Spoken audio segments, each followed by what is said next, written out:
my book, the INFJ User Guide. It's here. I hate that it's backwards, but I don't think Instagram will let you change it. If you don't have a copy of it yet, you can get one on Amazon. The paperback version, which is what this is on Amazon. There's also a Kindle version on Amazon. Also, if you do have a copy of my book and you've read it, please, please, please go over to Amazon and leave me a review. I would absolutely be indebted to you forever if you did that. There's a couple of reviews over there that are absolutely awesome, and I really appreciate those. It helps a lot. So thank you for everybody who's left one, and if you haven't, please go do that. All right, so tonight like I said, we're talking about chapter 5, which is about what it means to have a judging personality type.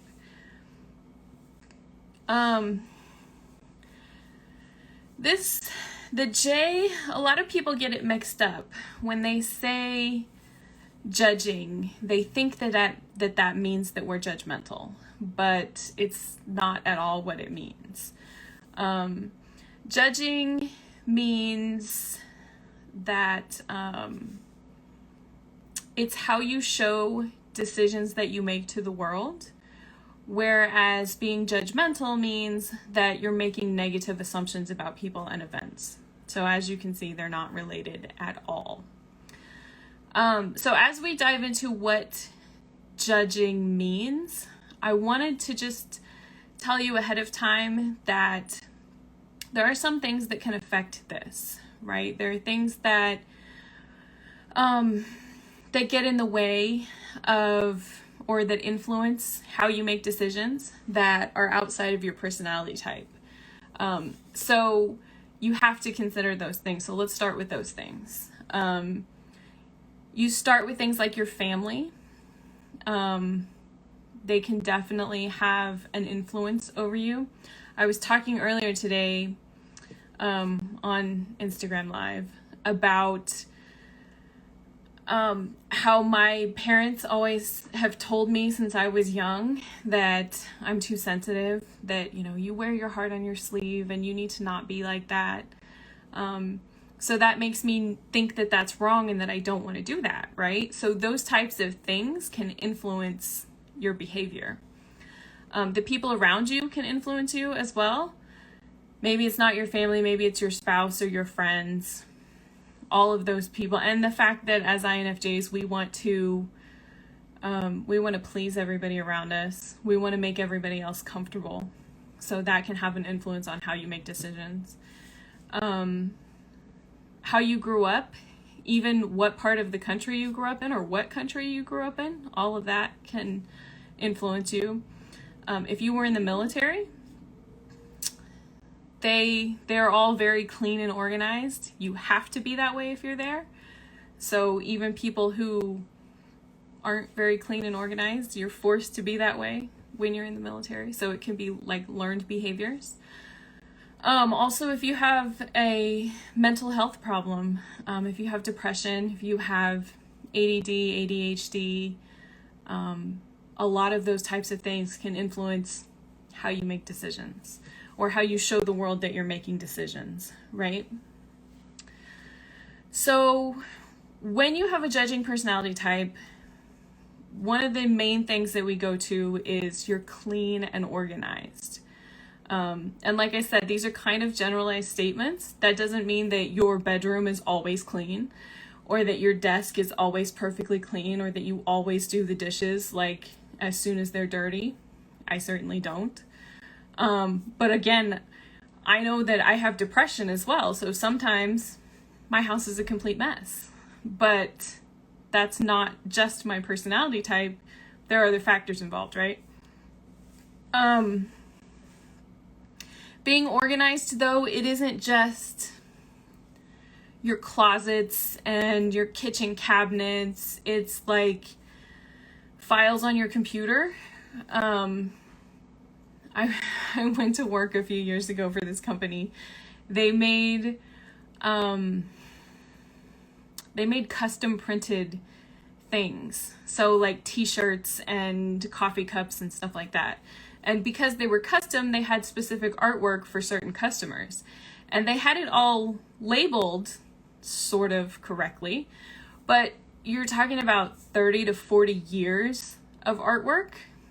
And it was on different computers and in different hard drives, different external hard drives. Some of it was on CDs. Some of it was on floppy disks. Yeah, that's a thing. It was on floppy disks. And when I opened their filing system, they had just gotten a server because they had 3 computers that should have been connected that weren't. And so they had just gotten a server, and I was like, this is a total mess. It needs to be organized. And they were like, well, you can't move anything. And I'm like, you have to move stuff if it's going to be organized, if it's ever going to be organized. And they're like, well, just like, we know where everything is now. So like, if you move it, it's going to be in a different place. And I'm like, yeah, that's kind of the point. But the thing is, it'll be easier to find. And so I spent like 2 solid weeks of all I did for 8 hours a day was move files around and try to get all of them in the right place. And the first thing that happened was, we're missing a file. What did you do with it? I was like, hold please. The reason that we're moving all of this stuff around is because you guys spend days looking for files. You've lost so many files because they were so disorganized. What makes you think that I just deleted something because you can't find it? You couldn't find tons of files before because it was such a mess. I mean, I didn't delete anything. I just moved it all. It was just one of those things. Oh my goodness, my hair today, it's like doesn't want to stay put. Just is what it is, I guess. So anyway, being organized is a big part of it, and computers or, the files on your computer, even if they're not perfectly organized, you at least know where everything is. Being scheduled is another thing. When I went to work for a different company and they were like, nobody knew how to use the scheduling part of Microsoft Outlook. And so we had to sit through training, and I'm sitting there like, you guys have used Outlook for how long and you've never used the calendar on it? Like, really? I use it all the time. My whole life revolves off of it. I mean, if I don't set reminders for myself nowadays, the stuff doesn't get done. I'll forget about it. So I have to be organized just to make sure that everything gets done. Another way to think about this is like with vacations. If you like to schedule things on vacation, you don't have to have like a minute by minute itinerary for what you're doing, but you have a general idea of every single day, what you're going to do every single day that you're on vacation. That's pretty important. I'm kind of flexible with that, and I think that it's a learned behavior because both of my parents are very much we'll just figure it out when we get there. We'll just see how it goes. So I learned how to be more spontaneous with that kind of stuff.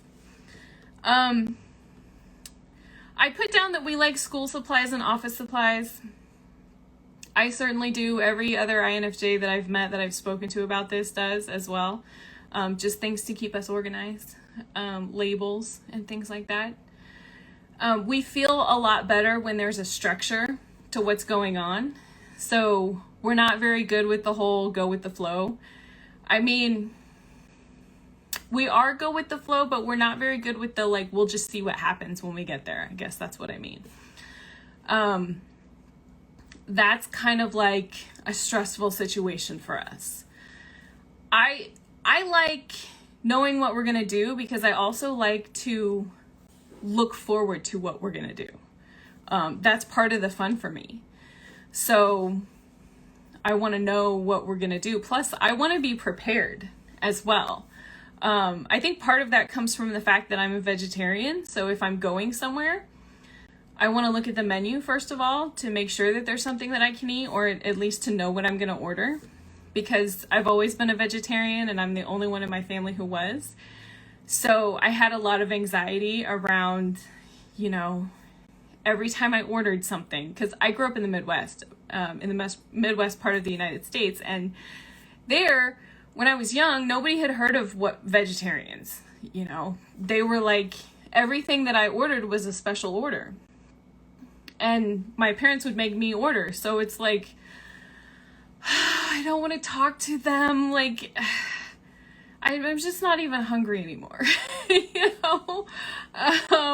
So every time it came to ordering something, I was like super stressed out, and it brought me a lot of anxiety. So nowadays it's like, okay, what can I do to mitigate all of that? And the best way is, just to be prepared. We're also very decisive. Now, this one hangs people up too sometimes, because it can take us a while to make a decision on some things, especially really, really big things. It can take us a long time to make a decision. But we are incredibly decisive when you compare us to perceiving types. So my niece is a perceiving type. And I've sat with her through many, many, many decisions that she's had to make. And it's like, oh, I'm sorry. I knocked over I have a stand that my phone is on and it went flying. Anyway, I've sat with my niece while she tries to make decisions and tried to help her make decisions. And I've tried to come up with every kind of strategy that I can think of to help her make decisions, from like lists to pros and cons to, just make a decision, do something, go with it, like trying to convince her of that, and it just doesn't work. She has like these crisis moments that are just like, she can't make a decision to save her life, and she doesn't know, and she doesn't know, and she doesn't want anybody else to make a decision for her. So it's really like this painful thing to sit through, and it can last for days and weeks. I know that I do a little bit of that. Usually when I'm making a big decision, like when I was trying to pick my major for college, I did that a lot. When I was trying to decide where I was going to move to, I did that a little bit. But then I usually make a decision and I stick to that decision, and I'll make that decision work. There isn't like this open-ended, okay, I'll just keep torturing myself with being indecisive type of thing. I also feel better when I have made the decision, that there's a comfort in knowing, okay, this is what I'm going to do. Even if I'm not 100% sure it's the right decision, I still feel better once I've made a decision. We like to dream really, really big dreams, but we also like to narrow it down to one thing. We feel better when we have all of our options narrowed down and we know exactly what we want. One dream, one goal, one purpose. Another part of our judging part of our personality is that we consider everybody else in the decision. We think about how other people are. We think about how our decision is going to affect other people. We want to make them comfortable, right? We don't want to make them uncomfortable. And we feel hurt when other people don't consider us. So we think about those feelings of being hurt, and we want to make sure that other people don't feel that way. So when we're making a decision, even when we're communicating that decision, we consider other people in the decision. Another part is that we have very, very high standards. We know that we're capable of more. We know that, we have these big dreams, and not only do we have the dreams, but we have the ability to make those dreams come true. We don't just sit around and dream indefinitely.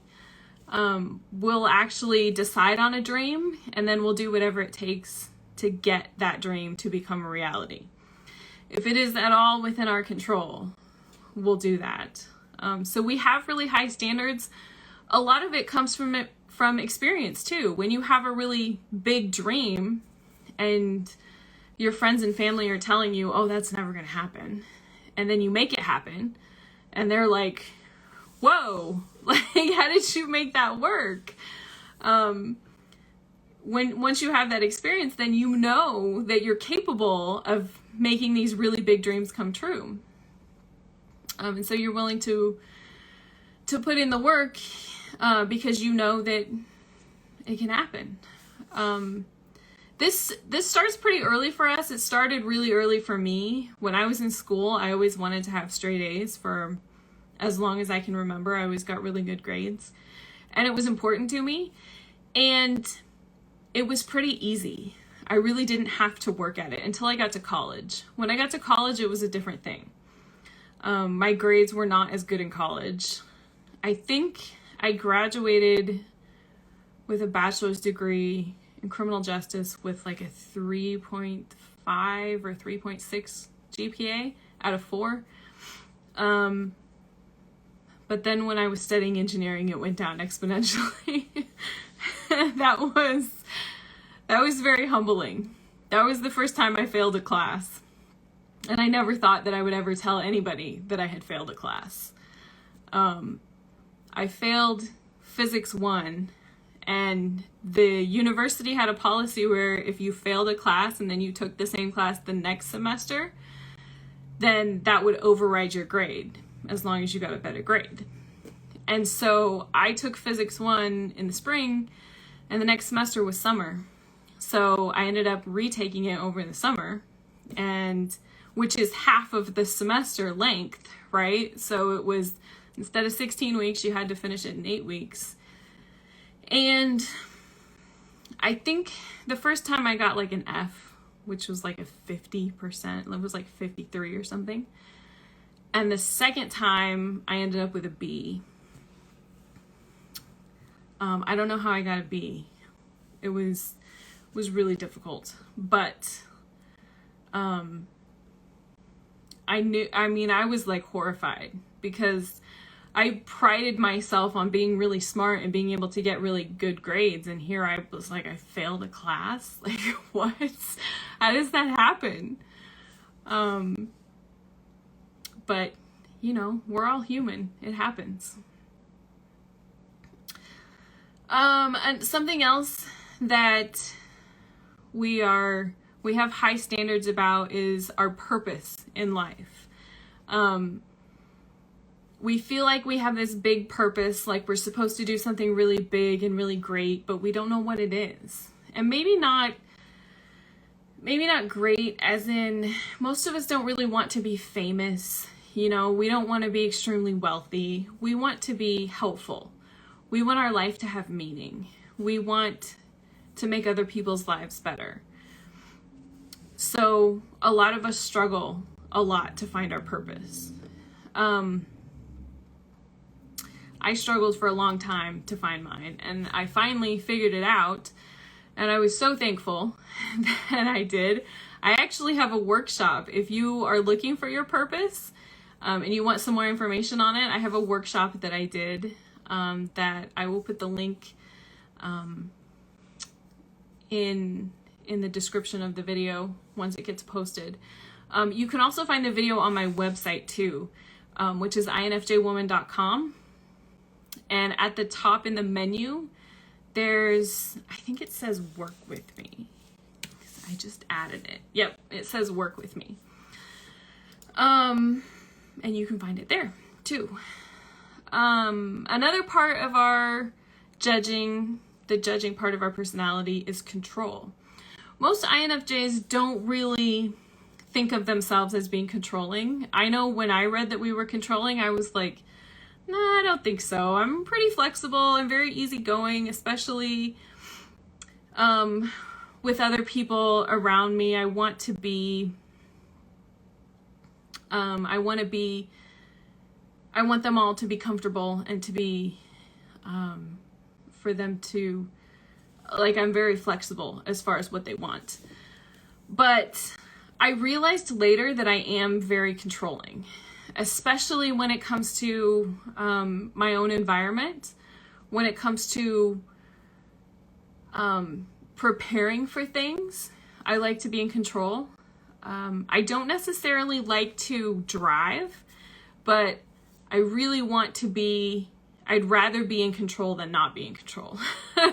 So I think that's the part of like being on an airplane that scares me to death. It's like you really don't have any control. It's just kind of all up to somebody else. Trains don't scare me as much. I don't know why. You don't really have any more control on a train. Maybe just because it's on the ground and it feels safer. I don't know. But there is quite a bit once I started digging into it where I'm like, yeah, I do actually have quite a bit of control going on. Especially when it comes to work. We like to be in control of things at work. We usually end up in school, you know, when they do group projects, it usually ends up that we do a lot of the work because we're like really good at doing work. We're really smart. We're really organized. We want, you know, we have those high standards, so we want things done correctly. We don't like to be the leader, but sometimes we end up in that spot. Once you get into the workplace, it's very similar. You have group projects, and I remember working on one just a couple of years ago. And there's like 5 or 6 people, some really high people in the company, and we're sitting in meetings for this really big project, and they're like laughing and joking and not taking anything seriously. And it's like, you know, I don't want to be the nasty person here, but this is a really big event for our company and it's coming down to the line and somebody has to make a decision. Like somebody has to figure things out. And we're not making any progress in any of these meetings. They're just a waste of time. So yeah, I end up being in a leadership role quite a bit. And nowadays I really don't mind that much because I'd rather be the one who's in control. I don't necessarily like all of the responsibility, but it's better to have things done the way that I want them and to get them done on time and to get them done right than to have to fuss with somebody else who doesn't care.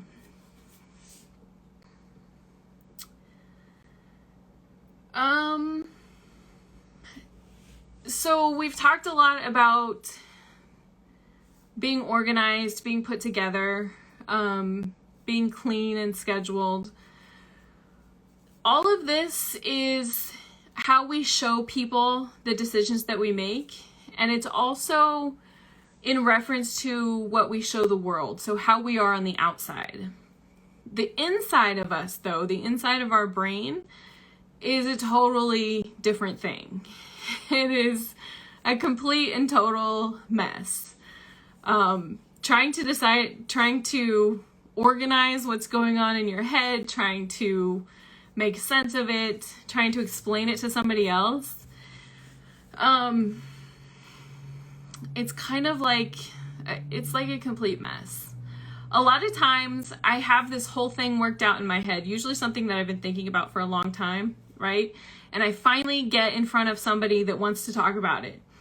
And so it's like, okay, you know, and then you start the story here and it's like, oh no, wait, hold on. You need to know about this. Oh, but there's this other thing. And it's like, this is so stressful. Like it makes so much sense in my head and it's all organized and it works really well. But now that I'm trying to tell you, I kind of sound like a blubbering idiot. Like it sounds like I don't understand it all. And sometimes I feel that way too when I'm doing these videos, when I'm writing my blog. It's like, no, it makes sense in my head. I just can't like get all of the words out to make it make sense outside of my head. So it's frustrating sometimes. You do get better at organizing your thoughts, but it's still It's still not great. I did want to cover one other thing while we're on the video, and if you guys have any questions, you can send them to me.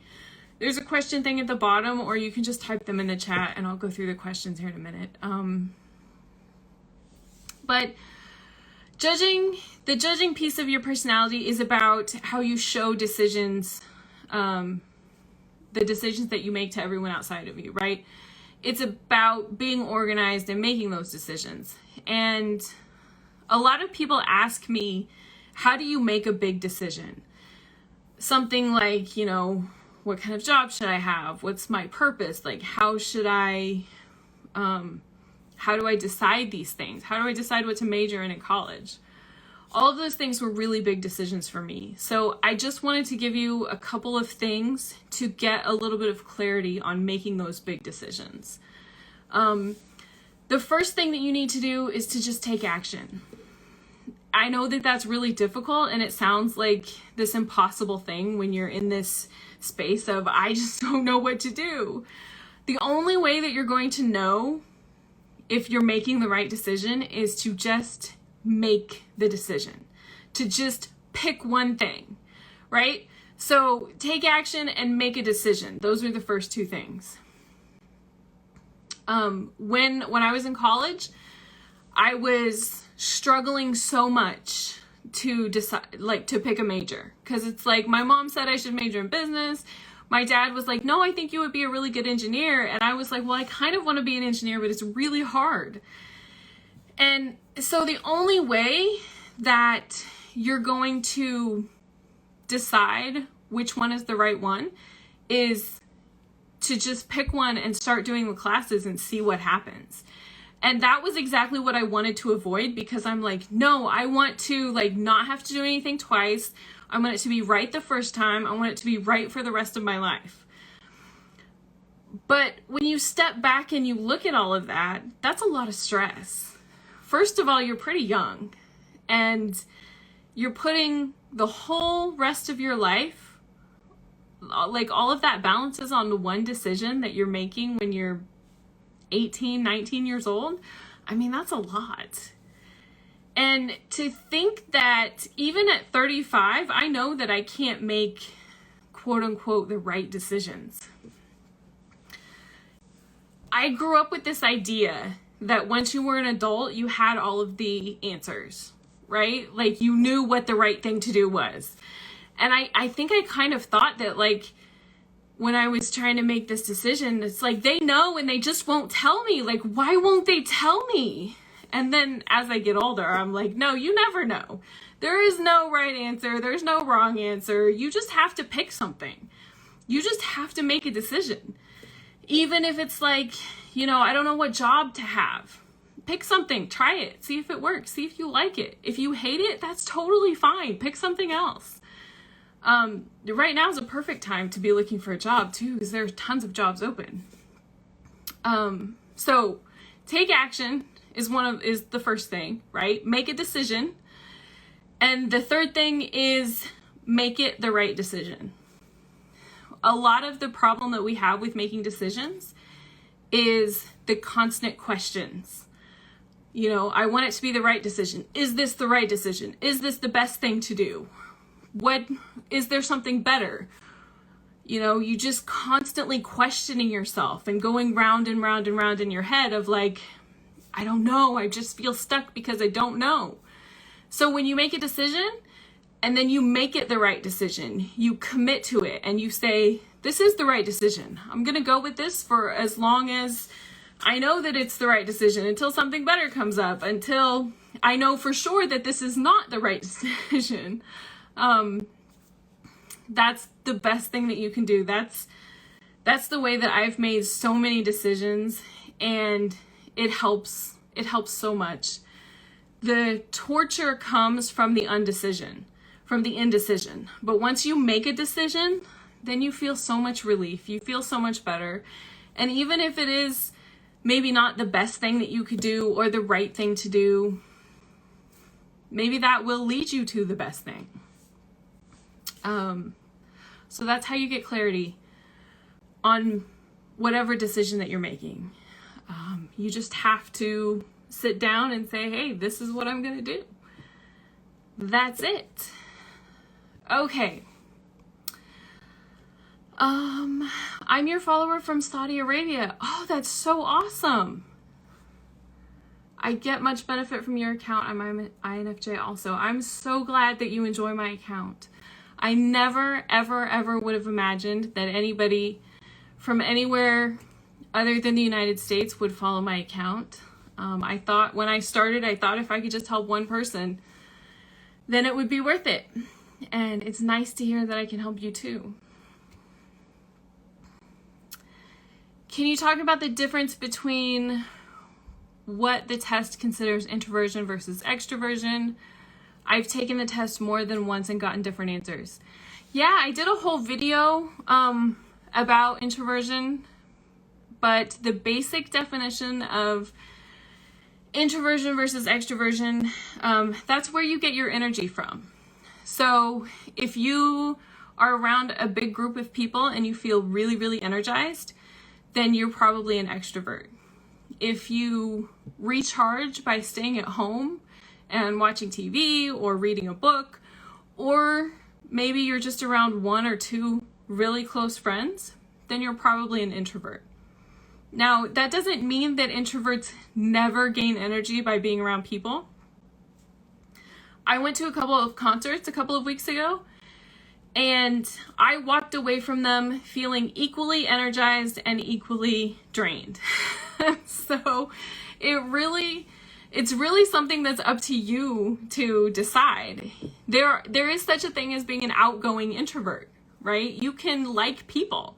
You can want to be around people. But if you're an introvert, you're probably going to limit the amount of time that you spend around people, because after you've spent a couple of hours, maybe 3 or 4 hours, you start feeling tired, mentally exhausted, and like you just need a break. For introverts and extroverts, there is actually a third option, which is an ambivert, which is people who are about 50-50 in the middle. So sometimes you gain energy by being around people, and sometimes you gain energy by being alone. Remember that the letters, you're never 100% introvert or 100% extrovert, right? You're going to fall somewhere on the scale. So for me, I'm like 90% introverted. So the majority of the time I gain energy by being by myself. But that still leaves 10% of time where I gain energy by being around people. I like talking to other INFJs. I'm taking a business course right now, and I like being a part of that course. There's times in that course where I have to interact with people, like on video chats and things. And sometimes I feel energized by that. Sometimes I feel drained. It just really depends. There is no 100% answer, though. It really is up to you. And, you know, if you're closer to 50-50, then you might be an ambivert, and it might change from time to time. Is there a difference between INFJ men and INFJ women? Well, there is a difference. I don't know that I'm the right person to explain it to you. Maybe your parents can explain to you what the difference between a guy and a girl is. As far as personality types, I don't know that we are that much different. There might be a few things. And again, I think it would depend on where you grew up, your family, what they told you. There are some countries, some parts of the United States as well, where when you grow up, you are told very strictly that guys do these things and girls do these things. I'm sure that guys are shamed a lot more for having deep feelings, so they've probably learned to hide those even more. I mean, I have been, I don't know, shamed as much as like talked out of my feelings. I've been told to be more realistic, to not wear my heart on my sleeve, all of those types of things. So I'm sure that guys get told those things too, and probably worse than girls do.